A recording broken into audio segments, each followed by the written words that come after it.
दोस्तों, क्या होगा अगर आपने मानव जाति के विकास और सुरक्षा के लिए 355 से ज्यादा आविष्कार किए हों और आपकी सिर्फ एक खतरनाक खोज के कारण पूरी दुनिया आपसे नफरत करने लगे।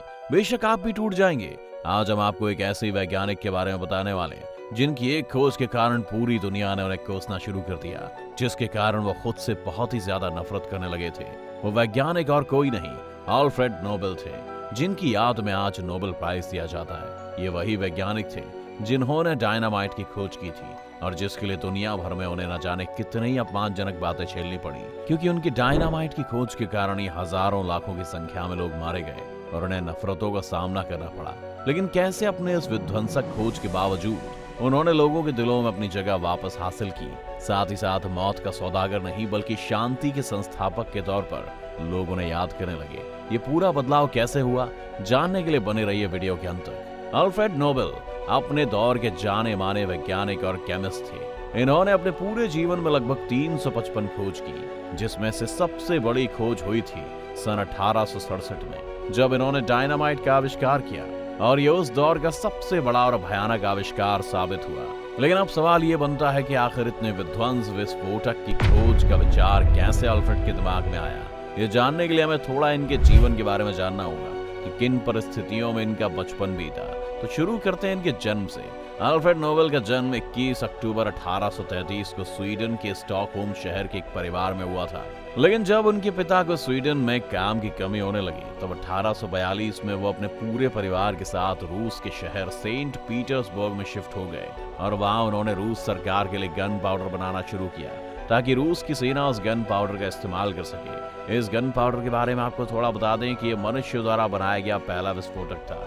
बचपन से ही ऐसे माहौल में पले बड़े होने के कारण अल्फ्रेड नोबेल विस्फोटक पदार्थों के लिए काफी ज्यादा उत्साही रहते थे। उनके पिता ने जब रूस में अपने गन पाउडर की फैक्ट्री लगाई, उसके कुछ समय बाद ही क्रीमिया का युद्ध शुरू हो गया, जिसके कारण उनके पिता को काफी ज्यादा मात्रा में गन पाउडर के लिए ऑर्डर आने शुरू हो गए और उनका व्यापार चल पड़ा।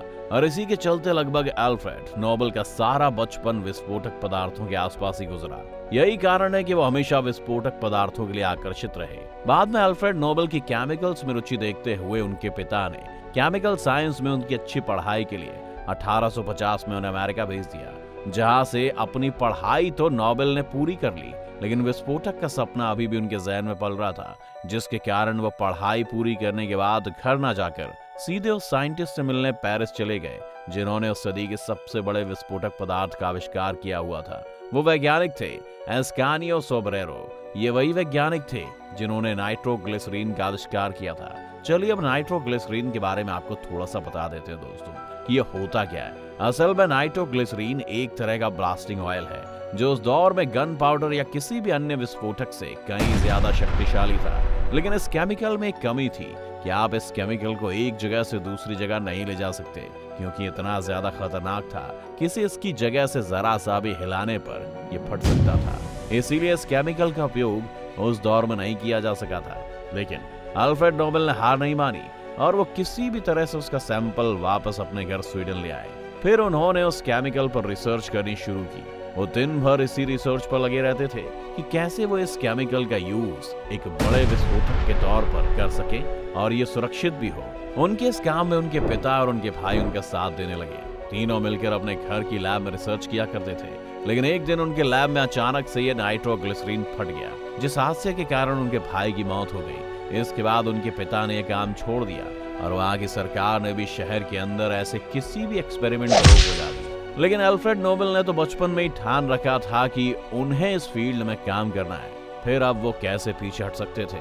ऐसे में उन्होंने शहर के बाहर एक लैब बनवाई और वहां वापस अपने काम पर लग गए, जिसका परिणाम ये हुआ कि आखिर अपने पागलपन और दिन रात की मेहनत के कारण उन्होंने इस केमिकल का सुरक्षित उपयोग निकाल लिया। उन्होंने बताया कि अगर नाइट्रोग्लिसरीन में सिलिका मिलाया जाए तो उसका एक पेस्ट बन जाता है जिसे विस्फोटक की तरह इस्तेमाल किया जा सकता है। अब नाइट्रोग्लिसरीन पूरी तरह से सेफ हो चुका था, उसे कोई भी शेप देकर किसी भी जगह ले जाया जा सकता था। तब अल्फ्रेड नोबेल ने अपने इस आविष्कार को नाम दिया डायनामाइट। जैसे ही दुनिया भर में यह पता चला कि अल्फ्रेड जैसे साइंटिस्ट ने डायनामाइट की खोज कर ली है, तो दुनिया भर में इसकी मांग शुरू हो गई और धीरे धीरे उन्होंने अपने इस डायनामाइट की फैक्ट्री 20 से भी ज्यादा देशों में स्थापित कर दी। फिर क्या था, अच्छे कामों में तो डायनामाइट का इस्तेमाल हुआ ही, जैसे बड़े बड़े पत्थरों को तोड़ने में, पहाड़ों को तोड़कर रास्ते बनाने में। लेकिन इन सबसे ज्यादा डायनामाइट का यूज हुआ युद्ध में, जिसके कारण एक साथ हजारों लाखों लोगों की जानें गई, जिसका पूरे का पूरा जिम्मेदार अल्फ्रेड नोबेल को ठहराया गया। और लोग उन्हें मौत का व्यापारी कहने लगे, उन्हें कोसने लगे कि उनके इस भयानक खोज के कारण ही आज उनके परिवार के इतने सारे लोग मारे गए हैं। दिन बीतते गए और लोगों के दिलों में डायनामाइट के इतने विनाशकारी और भयानक परिणामों के कारण अल्फ्रेड नोबेल के लिए नफरत बढ़ती गई।